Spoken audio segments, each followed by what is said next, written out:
belajar bagaimana kita menjadi seorang sahabat sejati.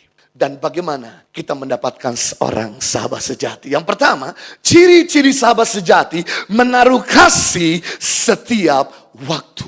Seorang sahabat sejati adalah seorang yang selalu menaruh kasih setiap waktu. Mari kita lihat firman Tuhan dalam Amsal 17 ayat 17. Seorang sahabat menaruh kasih setiap waktu dan menjadi seorang saudara dalam kesukaran. Perhatikan, menjadi seorang saudara dalam kesukaran. Tidak menjadi seorang saudara dalam keadaan baik-baik. Tidak menjadi seorang saudara dalam keadaan senang. Tidak menjadi seorang saudara dalam keadaan kelimpahan. Tapi menjadi seorang saudara dalam kesukaran. Gampang buat kita bersahabat kepada teman yang masih dalam keadaan baik-baik. Gampang buat kita bersahabat ketika teman dalam posisi di atas. Tapi bagaimana ketika teman baikmu yang ada di atas tiba-tiba turun ke bawah? Bagaimana dengan temanmu yang tadinya baik, tiba-tiba menikam kita dari belakang? Apakah kita tetap bisa bersahabat? Apakah kita masih bisa menaruh kasih dalam kesukaran? Seorang sahabat diuji bukan pada waktu dia masih ada di atas, tapi seorang persahabatan diuji ketika dia ada di bawah. Persahabatan diuji bukan pada waktu dia baik-baik menguntungkan kita. Persahabatan diuji waktu dia justru kadang-kadang tidak menguntungkan kita. Di dunia ini langka sekali dengan orang-orang yang memiliki hati yang tulus. Dunia ini langka sekali dengan sahabat-sahabat sejati.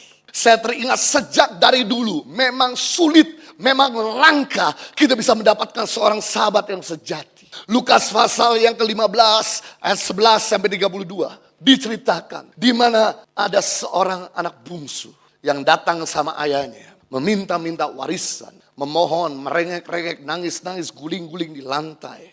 Dan kemudian ayah nggak tahan dan memberikan warisan kepada anak bungsu ini yang muda. Dan kemudian anak ini ketika megang harta ayahnya yang berlimpah-limpah, dia pergi jauh dari rumah ayahnya. Ada di luar kota. Alkitab berkata, ketika dia ada di luar kota banyak hartanya, banyak temannya. Alkitab menulis ketika dia banyak hartanya, maka banyak pacarnya. Tapi ternyata yang dia miliki tidak bertahan dengan lama. Kemudian ketika hartanya habis, Alkitab mencatat, ketika dia jatuh miskin, teman-temannya mulai meninggalkannya. Pacarnya mulai meninggalkannya. Tinggal dia seorang diri, jauh dari keluarga. Dan karena dia tidak lulusan S1, dia coba cari lapangan pekerjaan, tidak mendapatkannya. Akhirnya dia harus bekerja di perusahaan peternakan babi, di mana dia harus ngurus babi, kasih makan babi, membersihkan babi, sampai babi bawa dia bawa babi. Dan kemudian karena dia belum jatuh tempo datang gajian, waktu dia kasih makan babi, perutnya masih lapar. Kemudian dia lihat babi makan begitu enak dan lahap. Kemudian diam-diam dia ambil ampas babi dan dia makan. Ketika dilihat CCTV, pemimpinnya kemudian turun, gampar anak muda ini. Puh, kita bayar kau untuk kau kasih makan babi, bukan untuk kau makan makanan babi. Maka anak muda ini pergi dan kemudian dia menangis sambil berpikir, di rumah bapakku para karyawan hidup makmur, hidup enak, terpelihara. Sedangkan aku sebagai anak ayahku hidup susah. Lebih baik sekarang aku putuskan kembali ke rumah bapakku. Sekalipun aku tidak dianggap lagi sebagai anak, tapi aku bekerja sebagai karyawan.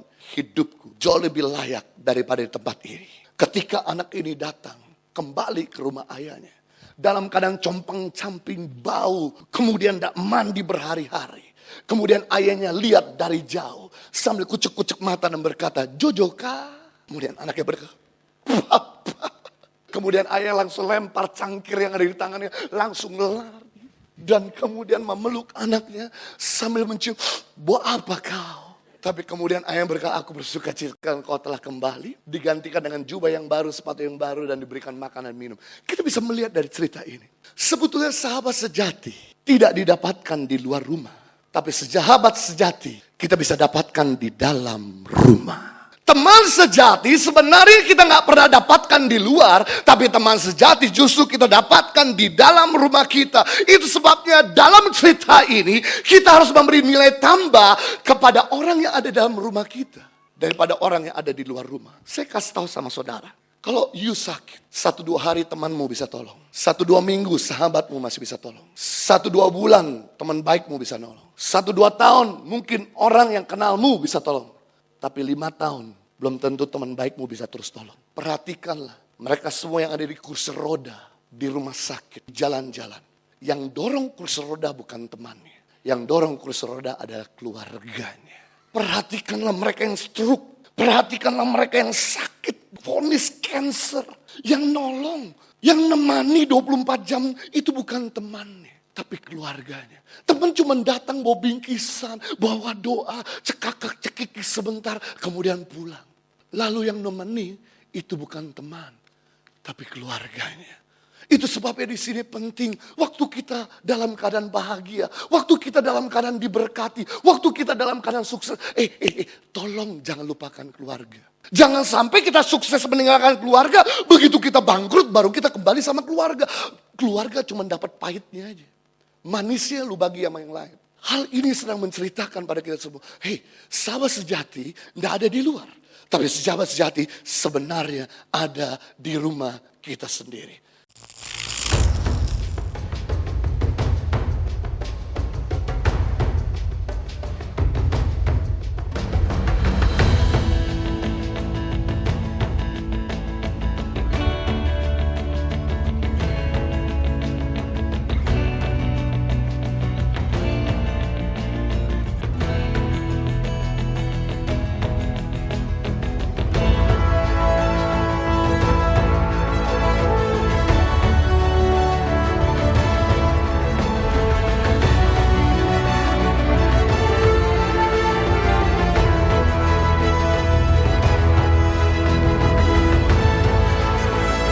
Suka duka, perjuangan guru tangan pengharapan dalam membangun pendidikan di pedalaman Indonesia.